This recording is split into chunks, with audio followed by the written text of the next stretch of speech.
under $200 in raw materials, up to 3 times the structural strength building codes demand. $0 to heat a home forever. This building method has kept towers standing through 5 centuries of bombardment.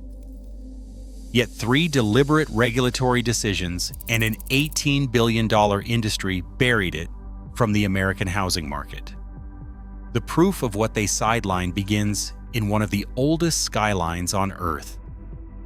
In the heart of Yemen's Hadramaut, a skyline rises from the desert that has defied centuries of war, earthquakes, and climate extremes. The city of Shibam, often called the Manhattan of the desert, stands as proof of what sun-dried Earth can do. Its mud brick towers, some over 100 feet tall, have endured more than 500 years of siege and flood. UNESCO's engineering surveys document these structures withstanding seismic shocks and monsoon rains that have toppled modern concrete. The secret lies in the chemistry, a simple mix of roughly 70 to 80% clay-rich soil, sand, and straw, pressed into blocks and left to harden under the sun. The economics are just as stark.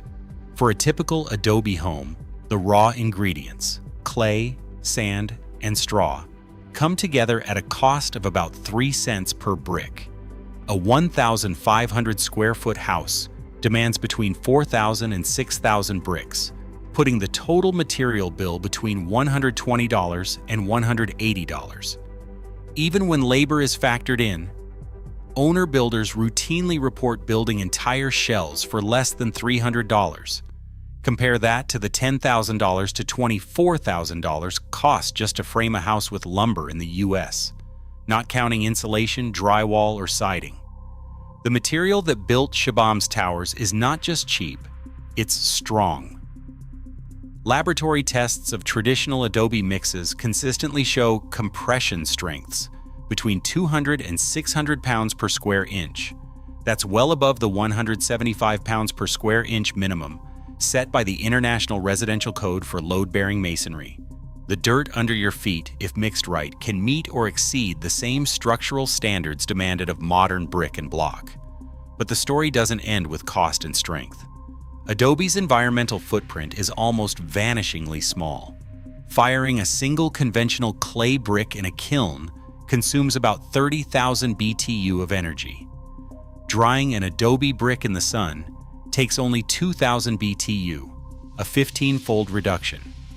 In wall after wall, the embodied energy of adobe is a tiny fraction of what's locked into fired brick or even wood studs. This is not a fringe experiment. The United Nations estimates that up to 2 billion people worldwide live in earthen structures. The evidence is global, the numbers are irrefutable, and the physics are simple. For the price of a few bags of groceries, and with a recipe as old as civilization, it is possible to build a home that stands up to code, resists disaster, and outlasts modern alternatives by centuries. Yet in the United States, this method is all but invisible in building codes and mortgage markets. The question is not whether adobe works, but why. With numbers like these, it was pushed to the margins. Adobe walls do something no modern insulation can match. In a 2018 University of Arizona field test, 18 to 24-inch thick adobe walls held off the desert heat with an 8 to 12-hour delay. When the sun scorched the outside to 110 degrees, the interior stayed cool until nightfall, long after peak heat had passed.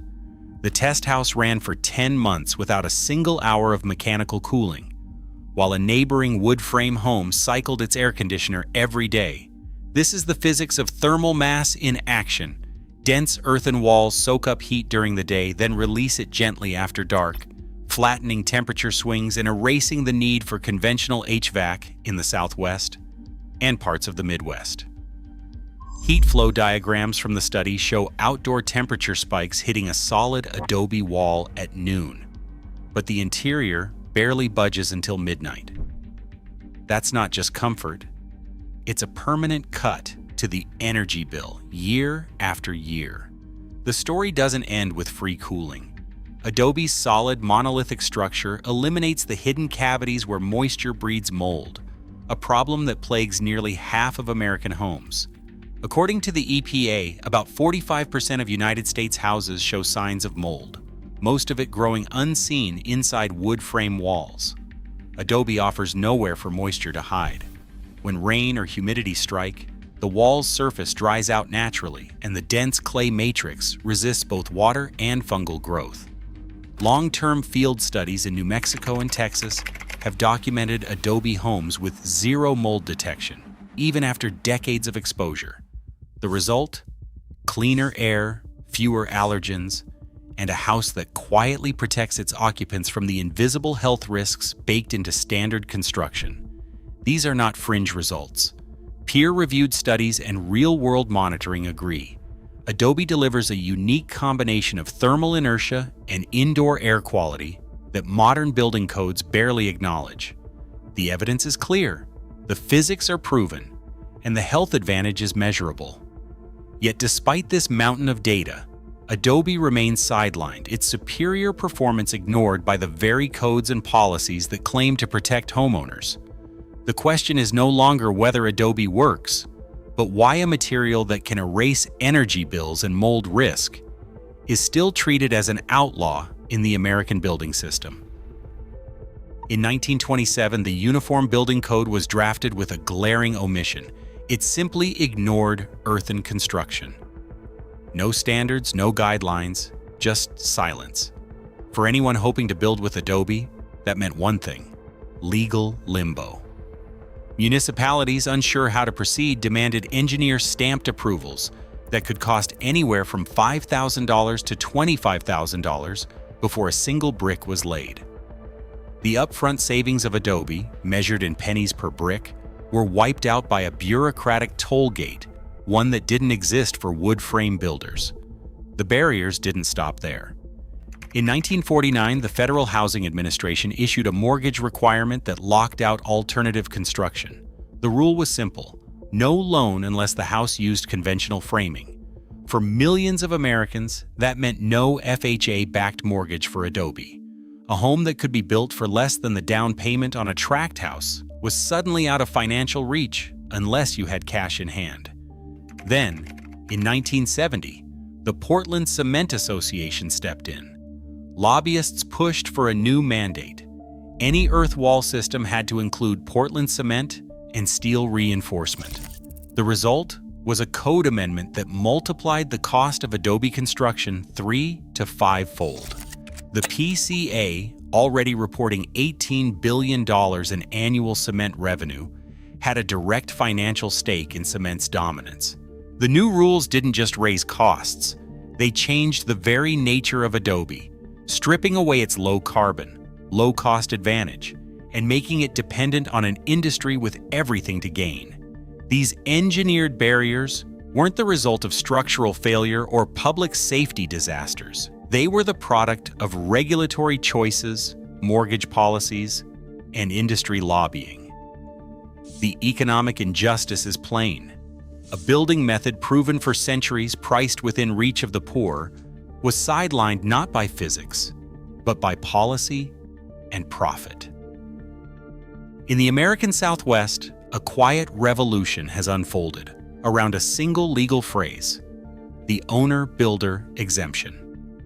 Texas, New Mexico, and Arizona all maintain statutes that let individuals construct their own homes with alternative materials, sidestepping the labyrinth of code requirements and engineering fees that shut out Adobe elsewhere.